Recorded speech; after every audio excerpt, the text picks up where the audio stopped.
आज शरद पूर्णिमा है और आज का दिन बहुत विशेष है सभी स्पिरिचुअल सोल के लिए और सभी सांसारिक जीवन में रहने वाले मनुष्यों के लिए जो ईश्वर में आस्था रखते हैं उन सभी के लिए आज का दिन बहुत ही विशेष है। इस दिन क्या करें क्या ना करें और कौन सी सावधानियां बरतनी चाहिए या क्या करना चाहिए, इसके बारे में जानते हैं।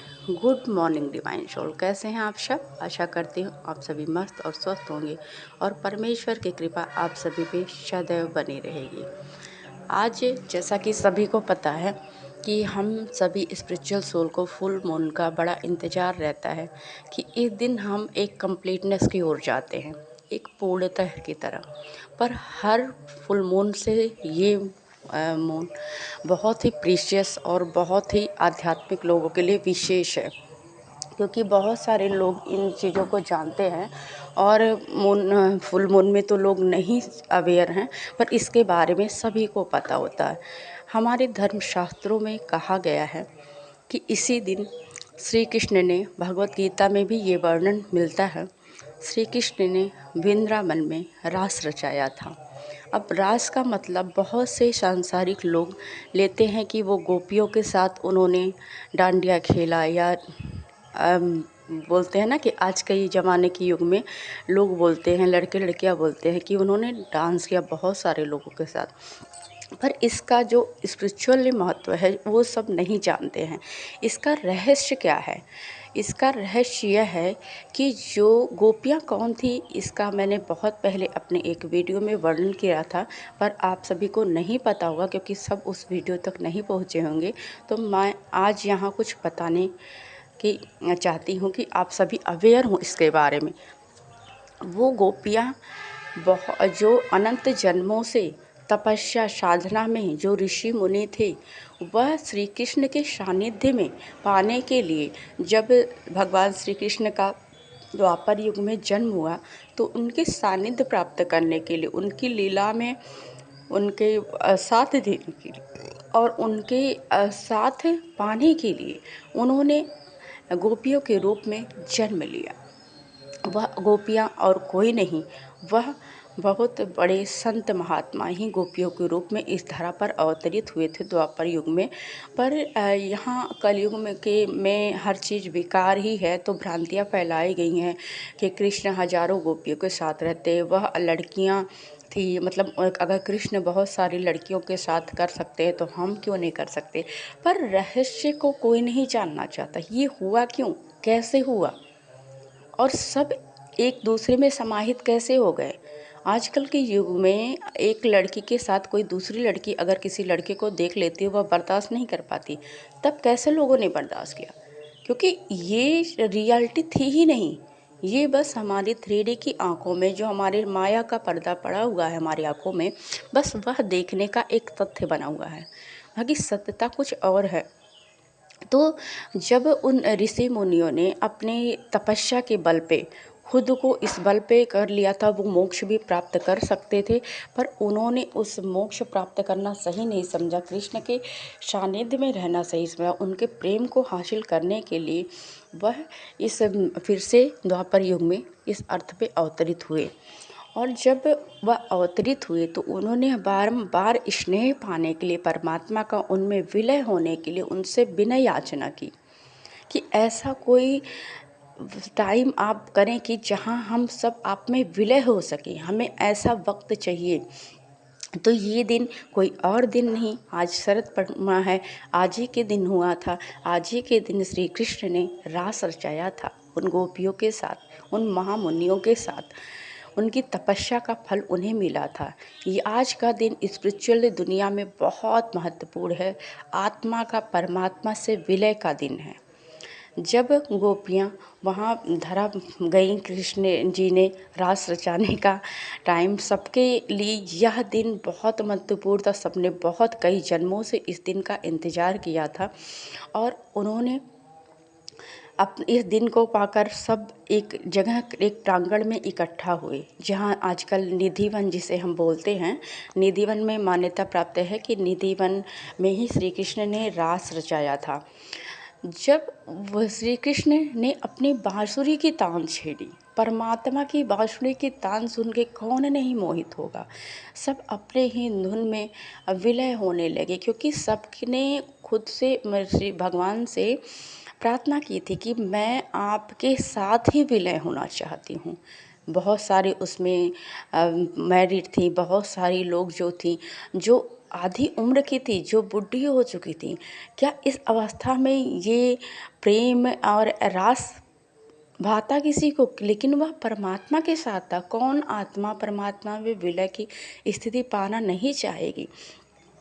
तो श्री कृष्ण ने अपने जितनी गोपियाँ थी उन सबके साथ अपने उतने स्वरूपों को प्रकट किया, क्योंकि परमात्मा हमारी सभी इच्छाओं को पूर्ण करते हैं। और जब महारास शुरू हुआ तो सभी देवी देवता प्रसन्न होकर वहाँ देखकर ऊपर से फूलों की वर्षा करने लगे। वो मनोहर दृश्य देखते नहीं बनता था। सब कल्पना करने लगे, काश हम इस रास में होते, परमात्मा के साथ विलय की स्थिति प्राप्त कर सकते। इसे देखकर चंद्रमा को भी नहीं रहा गया। चंद्रमा भी इस दृश्य को देखने के लिए आतुर हो गया, वह लालायित हो गया, मंत्रमुग्ध हो गया इस दृश्य को देखकर। और वह धरती पर स्वयं चंद्रमा आकर्षित हुए, वह धरती पर आ गए और वह अपनी 16 कलाओं के साथ चंद्रमा स्वयं धरती पर आ गए। उस रास लीला के साक्षात वह दृश्यकर्ता बने। उस मनमोहक दृश्य को देखकर सब परमात्मा में विलय की स्थिति पा रहे थे, और सब यह सोच रहे थे, सभी देवी देवता, ये कितने धन्य हैं ये महात्मा, कितने धन्य हैं ये गोपियाँ, जिन्होंने परमात्मा का सानिध्य इसी जन्म में पा लिया, उनमें विलय की स्थिति इस अर्थ पे पा ली। और हम तो देवता होके भी ये चीज़ हमने नहीं पाया है। तो आज का दिन इसीलिए बहुत महत्वपूर्ण है सभी स्पिरिचुअल सोल के लिए। आज के दिन आप चाहो तो आपका विलय की स्थिति पा सकते हो। इसलिए सभी लोग ज़्यादा से ज़्यादा मेडिटेशन करें।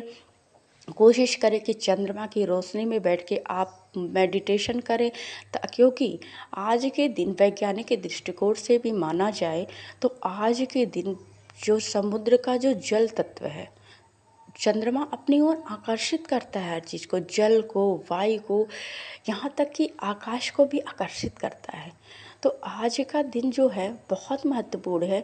जैसे आज के दिन आप सभी ने सुना होगा, काफ़ी आप सर्च कर सकते हो कि ज्वार भाटा आ जाता है, समुद्री तूफान हो जाता है, समुद्र की लहरें तेज हो जाती है, वह आसमान छूने को आतुर हो जाती हैं, वह एकाकार होना चाहती, क्योंकि उस जो दृश्य था वो चंद्रमा ने ही उस दृश्य के साक्षात्कार बने, उनसे विलय होने की स्थिति, क्योंकि वह बड़भागी थे कि उन्होंने श्री कृष्ण के इस दृश्य को देखा।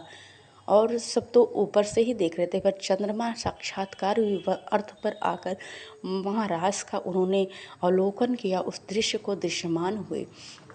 तो ऐसी चंद्रमा इसलिए आकर्षित करता, उनकी ऊर्जा में वो तेज आ चुका है, उनकी कृपा से, श्री कृष्ण की, हमारे श्री हरि की कृपा से उनके अंदर वो तेज आ जाती है कि वह किसी को भी आकर्षित कर सकते हैं, उन्हें आशीर्वाद प्राप्त है। तो आज का दिन आप चाहो तो आप भी आत्मा से परमात्मा का विलय करा सकते हो। ज़्यादा से ज़्यादा मेडिटेशन करें, पॉजिटिव रहें, हैप्पी रहें, निगेटिव चीज़ों को अपने इर्द गिर्द भी नहीं आने दें, क्योंकि ये चीज़ पॉजिटिव ही नहीं है। अगर आपके अंदर कोई भी निगेटिव होगी, आपके अंदर कोई भी बुराई होगी, आज के दिन आप कुछ लो वाइब्रेशन में होंगे, या किसी के बारे में गलत थिंकिंग कर रहे होंगे, या मान लीजिए आप किसी वजह से रो रहे हो किसी को याद करके, तो वो एनर्जी फ्लो में जाएगी। ऐसा नहीं है कि आज के लिए, वो कुछ दिन तक वो एनर्जी आपकी फ्लो में जाएगी, आप उसी एनर्जी में रहोगे।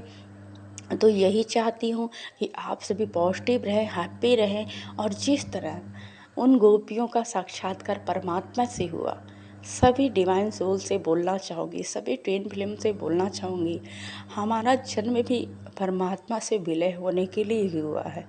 तो क्यों ना आज के दिन का हम लाभ उठाएं, हम ईश्वर की उस आत्मा, अपनी आत्मा का परमात्मा से विलय कराने की कोशिश करें। क्या पता कब दया हो जाए भगवान की, और कब हम उस स्थिति को प्राप्त कर लें। हमने भी कई जन्मों से तपस्या की है, तब ईश्वर ने हमें आज यह मौका दिया है। तो इस सभी से बोलना चाहूँगी कि इस मौके का लाभ उठाएं और बताती हूँ कुछ कि हमें क्या करना चाहिए। मैंने ये तो बता दिया कि आपको क्या क्या नहीं करना चाहिए। आपको ज़्यादा सैड नहीं चढ़ना चाहिए, किसी को गलत नहीं बोलना चाहिए, किसी को आप अपशब्द ना यूज करें, कोई गलत बातें ना सुने। आप कोशिश करें पॉजिटिव एनर्जी में रहें, भगवत स्मरण करते रहें, मेडिटेशन ज़्यादा से ज़्यादा करें। और आप एक चीज़ और कर सकते हो, आज के दिन महत्व है कि चाँद से जो होती है, चंद्रमा से जो है अपनी 16 कलाओं को धरती पर बिखेरते हैं, यह आशीर्वाद प्राप्त है। अर्थ के मनुष्यों को ईश्वर ने चंद्रमा से को यह आशीर्वाद दिया था कि आप अपनी 16 कलाओं को लेकर इस दृश्य का अवलोकन किया, तो आप अब आज के दिन हर दिन आप जब भी यह आएगा अवसर, तो आप सभी धरतीवासियों को साक्षात करवाएंगे, अपनी 16 कला अपनी अमृत वर्षा का अवलोकन कराएंगे। तो आज के दिन मान्यता है कि खीर अगर आप बनाकर अपने छत पे, सफ़ेद चीज़ कोई भी चंद्रमा अट्रैक्ट करता है, तो कोशिश करें सफ़ेद वस्त्र धारण करें। मेडिटेशन के टाइम चाँद की रोशनी में मेडिटेशन करें, ज़रूर करें, ज़्यादा नहीं तो 10 मिनट तो ज़रूर ही करें, कोशिश करें ज़्यादा से ज़्यादा करें। आप खीर बनाइए किसी बाउल में, हो सके तो अगर मतलब कांच के बाउल में, अगर नहीं हो सकता है तो किसी भी बर्तन में रखिए, कुछ टाइम उसे खुला रखने दीजिए। उसके बाद से किसी ऐसे पात्र से उसे ढक दीजिए ताकि कोई कीड़ा मकोड़ा ना छुए। रात भर उस चाँद की रोशनी में उस खीर को रहने दीजिए। चंद्रमा के सामने एक दीपक जलाएं, उसमें अक्षत जरूर डालें।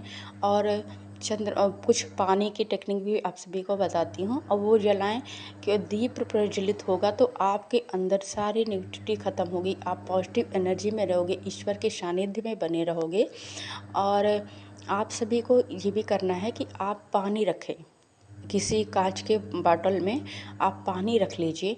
वो आपकी जो भी आपकी विष है या आपके जो भी बीमारियां, बहुत सारे लोगों को बीमार रहते हैं, तो वो खीर खाने से या पानी पीने से जो होगा आपकी बीमारियां काफ़ी हद तक रिलीज होंगी।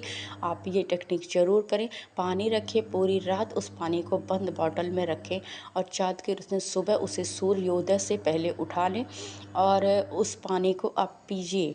आप अपनी बीमारियों को भी रिलीज कर सकते, उस पानी से मैनिफेस्ट भी कर सकते हैं। आप जैसे बोलिए, जब भी उस पानी को पीजिए, आप चाहो तो ऐसे भी पी सकते हो, चाहो तो किसी और भी पानी में वो पानी मिला के पी सकते हो। और उसमें बोलिए जो भी आपकी विश हो, जो आप चाहते हो कि आपका मैनिफेस्ट हो, वो चीज़ें आप बोलिए और वो ज़रूर मैनिफेस्ट होगी पूरे फेथ के साथ, क्योंकि ईश्वर का आशीर्वाद प्राप्त है, उसमें अमृत वर्षा हुई है।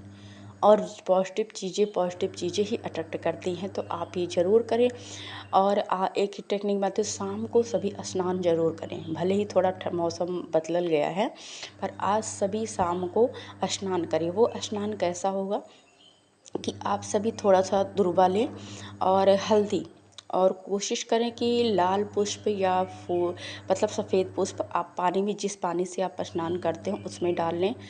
और नमक डालें, थोड़ा सा नमक डालें, थोड़ा सा उसमें एसेंशियल ऑयल डाल लें, या आप परफ्यूम कर लें, परफ्यूम से अच्छा एसेंशियल ऑयल है।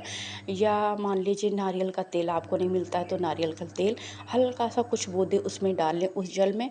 और हल्दी, मैंने बोला यानी हल्दी डाल लें, और उससे आप स्नान करें। आप वो जब स्नान करोगे ना, और उस टाइम आप जिस भी देवी देवता का मतलब नाम लेते हो, उससे स्नान करें। और जितनी धीरे धीरे, एकदम नहीं कि झटके से जल्दी जल्दी नहाना है, धीरे धीरे वो अपने सिर से डालते हुए वो नहाएं, या सिर से नहीं डाल सकते जो नहीं हर टाइम बाल धुलते हैं, तो वो अपने कंधे से डालें और आराम से मतलब इस एनर्जी में आप स्नान करिए कि आप एक स्पिरिचुअल भगवतिक शरण में जा रहे हो, और एक शुद्धता स्नान कर रहे हो, जहाँ कि आप विलय हो रहे हो ईश्वरीय स्थिति में। आप नाम थोड़ा सा लेते रहे उस टाइम, या हर हर गंगे बोले, या मतलब जिस भी देवी देवता का ओम नमः शिवाय बोल सकते हैं आप, या कुछ भी आप वो मन में बोलते रहें। और आप वो स्नान करें, फील करें कि मेरी सारी निगेटिविटी रिलीज हो रही है, मैं पॉजिटिव हो रही हूँ, मैं ईश्वर की शरण में जाने योग्य बन रही हूँ, उनके हृदय में मेरे अंदर के सारे विकार धुल रहे हैं। ऐसे आराम से बोलते बोलते स्नान करिए। तो यही कुछ टेक्निक था जो आपको बताना था, क्योंकि आज के दिन सभी स्पिरिचुअल सोल को इंतज़ार रहता है कि हमें कुछ विशेष चीज़ें मिले ताकि हम करें। और हाँ, एक चीज़ और बताना चाहूँगी, अगर हो सकता है, वैसे तो आप लोग करते ही हो, तो 1 लोटा जल ज़रूर चढ़ाएँ इस चंद्रमा को, उसमें सफ़ेद चंदन डाल लें, सफ़ेद चावल डाल लें और वो जल अर्पित करें।